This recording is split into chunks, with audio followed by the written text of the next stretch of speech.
Merong isang babae na nakatira dito sa gilid ng dagat at napakarami pang mga basura. Minsan naabutan yung bahay nila ng dagat. Dito siya pinanganak at dito na din siya lumaki.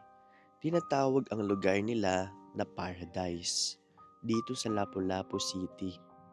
Siya, si Mia, pangatlo sa apat na magkakapatid.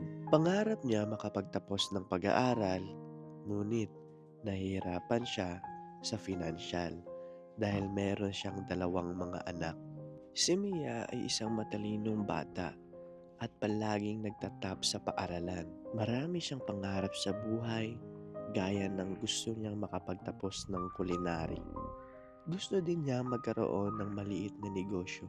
Ngunit bigo siya na masimulan ito kasi yung nanay lang niya ang nagbubukod tanging merong trabaho sa kanila kasi yung papa niya galing sa operasyon. Kaya tara, sabay natin alamin ang buhay ng isang babae na nakatira dito sa dagat. So yun, welcome back sa ating YouTube channel sa Chan TV at meron tayong bagong na-scout ngayon and nandito tayo ngayon sa lugar na Kamansi and syempre malapit si ano dito si Verna, ito siya ay si Mia. So ngayon, tara samahan nyo kami na alamin yung buhay ni Mia. Itong kasama natin ngayon ay dati ko tong kaklase at ngayon, tara, puntahan na natin siya. So, yan medyo mahangin. Oh, ito na pala si ano si Mia eh. Hello Mia. Yan, kumusta ka naman Mia? Okay lang. Yan, okay lang. So, punta tayo sa inyo. Punta tayo. Yan. Ano ba pangalan ng lugar dito? Neo Paradise. Ah, Paradise na pala tong lugar dito. Noon, Old Paradise. Tapos pagkasunog, naging New Paradise. Ah, Isa na lang nila. ilang beses ba to nasunog yung lugar dito? Isa lang. O, isang beses. Mm, Yan. Saan yung banda lugar nyo? Dito. Oh, dito. Yan. So, yan. Pasok tayo dito sa maliit na lugar. Yan. Gano'n ka nakatagal dito, Mia? Maliit na yung newborn ko lang ako. Ha? 2003 ako pinanganak. Matagal. Sobrang 2003? tagal na. Sobrang. Dito ka isinilang. Oo, dito. So matagal na talaga kayo dito. Nung nakapunta ako dito, hindi pa to ganito no. Or ganito na. Ganito na siya. Ah. So iba pa yung bahay. Maliit na mga bahay dito. Dati kasi nakapunta ako dito sa mga viewers. Ay dito. Dito walang na Mia eh. Muna kami. Yung lugar nila. Medyo masikip yung daan. Ah, dito kayo? Matagal na kayo dito. Matagal na. Saan ka naglalaba? Dito lang. Lalaba dito. Ah, dito ka naglalaba. Tapos naliligo. Dito rin. Dito rin. Malapit lang sa kanal. Ah, malapit lang sa kanal. So, nagtitinda din kayo? May tinda pero wala nang ubos na. Alam mo, wala na lang. Wala na. Kumusta ka naman, Mia? Okay lang. Laban na. Paano okay? Ano ba yung mga pinagkakabalahan mo sa buhay mo? Pagbabantay ng mga aking dalawang anak. Mayroon ka ng anak? Dalawa. Ilang taon na? 4 at 1. So ito, wala ba tong second floor? Wala, isa. Ah, isa. Ilan kayo magkakapatid? 4. 4. So, ikaw, ilan ka? Pang 3. Pang 3. Sa panganay? O sa ikaw yung ate? Hindi. Second siya. So, meron ka pang May ate ako, kuya, tsaka ako at may bunso. bunso. Ikaw yung second na to the last. Sige, to the last. So, meron ka pang tagal na manghod. Bunso. Meron ka pang bunso. So, kasya kayo dito. Pinagkakasya na lang. Kasi ang liit na lugar. Karami kasi namin. Marami kayo. Masikip. Mm. So, dati pa lang, ganito na talaga. Liit siya. Or parang na-extend na Dati, to. sobrang liit nito. Dito na pupunta yung dagat kasi dyan eh. Dagat tapos ang lupa dito is ang lambot ng lupa dito kaya inabunuhan namin ng semento. Kayo pinasemento. Oo. Pero dati pa, Yung bahay namin, wala kaming pultahan noon. walang pinto. Walang pinto. Tapos, Tapos butas-butas pa yung scene namin. Hirap talaga namin noon. pero ngayon kahit papano. Pero ito, ano naman yung source of income nyo? Yung mama ko lang, siya lang yung nagtatrabaho. Yung mama mo, Massage therapy siya. nagmamassage. Siya lang yung bumubuhay sa amin. Paano ba si papa mo pala? Hindi nagtatrabaho eh. Si Mike, may disable siya, operahan siya. Sa ulo. Sa ulo? Bakit? Bakit? Ano nangyari dun sa ulo? That time kasi parang Holy Week kasi sabi nila na prone daw sa mga disgrasya. Tapos uminom siya, sabi ng ate ko, huwag ka uminom. Kasi kukunin mo pa si mama. May motor kasi kami noon eh. Tapos, Tapos kinuha niya si mama. Tapos nakainom. nandahil sa aso, So, nagdisgrasya siya kaya yung ulo niya may opera. nabagok.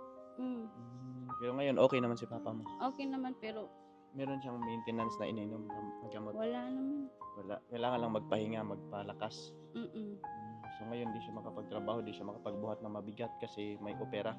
Kaya Mm-mm. kahit mahirap yun, di ba? Pag magbuhat ng Tapos mabigat. yung kamay niya kasi hindi niya Magalaw. magalaw Maayos. na maayos. So ngayon, yung lumalabas na tumataguyod sa inyo, yung mama mo. Mama talaga. So ano naman yung pinaka mahirap mo na karanasan sa buhay na dito kayo nakatira? Yung namproblema yung mama ko, anong makain namin? Wala kaming makain. Kasi marami kayo, di ba? Marami kami. Walang... Nagkakautang-utang na siya. Grabe ni mama mo, no? So, ano naman yung... Ikaw, hindi ka na ba nag-aral ngayon? Hindi na. Pero, anong year mo ang natapos mo? Grade 12. Okay din kasi natapos mo yung grade 12. Pero syempre, hindi ka makapag-work kasi meron kang baby, di ba? May baby. Saan naman yung tatay ng baby mo? Nag-work. Nag-work din. Pero sa bahay nyo, yung mama mo talaga yung nag-work. Si kuya ate mo pala, work din. Nandito lang kuya ko. Wala silang work. So, okay lang ba punta tayo dun sa may dagat sa inyo? Kasi para medyo mahangin kasi medyo mainit talaga dito sa lugar nila eh. So, ito mga kapitbahay mo to.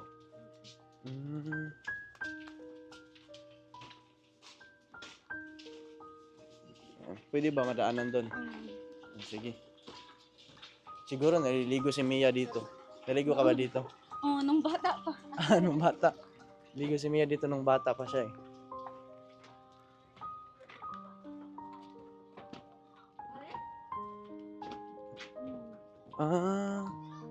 Ito na pala. Ganun pa rin.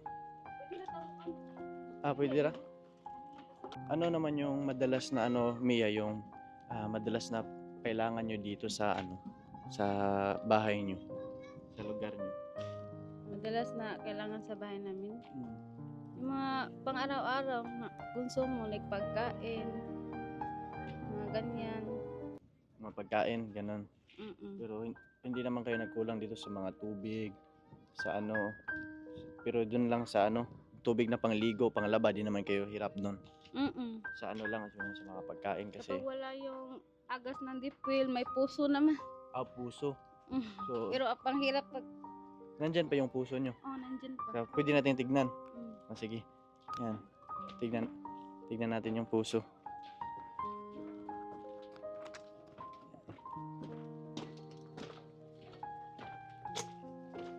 Ilang taon ka na nga ulit, Mia? 22 years old. 22. So ito, pag mahina yung ng tubig, dito kayo. Sa inyo ba to? Nakikaano lang kayo? Yeah. Ano naman yung pangarap mo sa buhay? Dati nung wala ka pang baby, ano naman yung mga pangarap mo noon? Pangarap ko maging teacher. Teacher. Yun talaga yung pangarap mo. Magturo. Magturo sa mga bata. Pero ngayon, ano naman yung pangarap mo ngayon? Kasi mag-change yan, di ba? As we grow up, merong magbabago yung mga pananaw natin sa buhay, magbabago yung mga gusto natin. Ikaw, ano naman yung pangarap mo ngayon naman? Pangarap ko ngayon magluto. Anong klaseng luto? Magluto ng mga like cupcakes, cakes.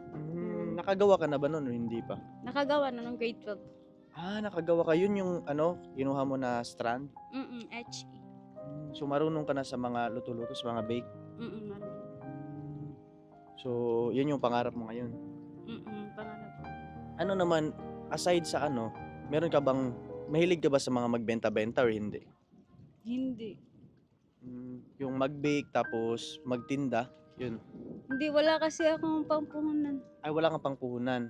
Wala ring mga gamit. Walang gamit. Pero kung sakaling may magbigay sa iyo ng gamit na gamit na pangpuhunan mo or something na merong maawa dito na sponsor, magagawa ka ng mga Magnenegosyo talaga ako. magninegosyo ka. Saan mo naman siya ibebenta? Ano ba klaseng yung product na ibebenta mo? Product na ibibenta. Ay yung cake, ibibake mo. Ano ba yun? Like choco moist cake. Mga ganyan. Marunong ka gumawa nun. So, tinuturo yun sa sa school na... Oo, Saan ka ba nag-aral dati?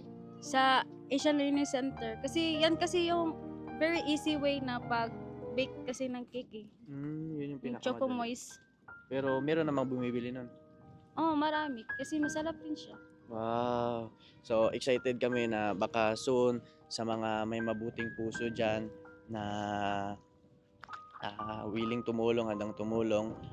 Pwede po kayong tumulong dito kay Mia kasi gusto po niya na magkaroon siya ng business na kahit papano na at least yung yung cake, di ba? Mga magkano naman yung puhunan yun, estimate lang. For example, Hindi ko alam. hindi mo alam. Pero ang mahal talaga yun, feeling ko yung mga gamit, Gamit. no? Yung mga tools. Kasi ano ba yung tools niyan? Pwede ba yan sa mano-mano lang na ipainit? Or kailangan talaga? Steam. Pwede rin steam. Pwede steam. Pwede rin. Kasi wala pang masyado. Mahal talaga yung parang di ba?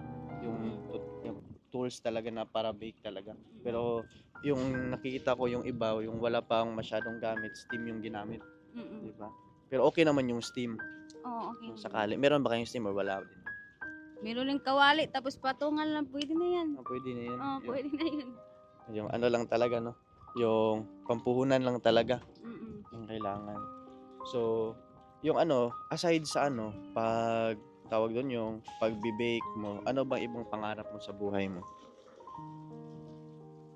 Gusto ko rin magnegosyo. Magnegosyo. Ano namang klaseng negosyo? Like, yung sa kariton lang. Kariton? Mm-mm. Paano yun? Wala ka pa ring idea pero gusto mo manegosyo. Meron naman idea yung like hotdog. Hotdog Kalimutan. tapos lagyan ng mga cheese. Mm. Saan naman pwedeng magtinda dito? Meron ba? Meron naman dun sa bridge. Ay, oo, sa bridge meron, no? Maraming Doon, nagbibenta din. Mm-mm. Puhunan na lang talaga yung kulang. Kaya nanawagan po ako sa lahat ng mga viewers nito, especially sa mga sponsors. Sana po makita nyo to, tumulong po tayo. Kasi mas maganda kasi pag nagtutulungan. Then, dito po si Mia, gusto niya mag-start na kahit papano business para at least meron siyang magagamit and dun sa din niya, sa baby din. 1 year old yung baby mo. Mm-mm. So, gatas pa ba yun o kakain na yun ng lugaw? Gatas pa at lugaw. Gatas at lugaw. Pero hindi na siya nakaserelak. Hindi na kasi 1 year old na, di ba? And sa mga gustong tumulong, dito po yung GCash number ko, 0905-848-6267 and Christian Rosasenya para at least maiabot po natin kaagad kay Mia yung tulong na pinapaabot nyo. Huwag kayong mag-alala kasi makakarating po yun kay Mia ng diretso po. So, baka meron ka pang gustong sabihin, Mia? Wala na. Masaya ka naman na part ka dito sa namin sa vlog. Masaya. Masaya naman. So, sa mga hindi nakakaalam, pero may plano ka pa bang mag-aral or wala na? May plano if kapag mayroong pera at makina sila. Yung anak ko. Lumaki na yung anak mo. Gusto mo makapagtapos ng college. Oo. Ano naman yung gusto mo na course? Culinary. Ano yung culinary? Luto-luto. Yun talaga yung gusto mo. Ilang years ba yan matapos? Ilang semester ba yan? Hindi mo alam. Siguro mga 3 or 4. 3, 4. 3 or 4. Bro, Siguro. mahal ba yung tuition yan? Or hindi gaano? Hindi gaano pero mukhang mas sa mga gamit ikaw siguro yung bibili. Oo. Mm. So, hindi siya masyadong mahal pero doon ka mapapamahal sa mga gamit na bibilin mo. Kasi, mga lulutuin siguro. lulutuin kasi syempre hindi ka matututo kung hindi ka na experience ba, 'di ba? So, yan. Tara, doon na tayo. Babantayan pa ni Mia yung anak niya. Kumain na ba kayo, Mia? Tapos na kami kumain. So ngayon, soon babalik kami dito pag merong mga sponsor na tutulong sa'yo. And ngayon, as of now, wala pa talaga kami maibigay si Mia. Pero naintindihan mo lang naman, di ba? Kasi itong YouTube namin, wala pa siyang this month, wala siyang sahod. Tapos last month din wala ding sahod kasi maliit lang yung views ng channel na to. So kami nagkakaroon na kami ng pera pag merong magbigay na sponsor at meron ding sahod yung YouTube. Pero mabait naman yung Panginoon, I'm sure na merong tutulong dito na merong mga mabubuting loob.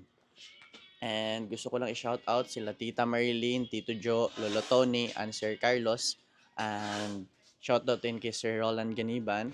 Sana po mapanood nyo po yung vlog na to. And shoutout din kami kay Kuya Michael de los Santos.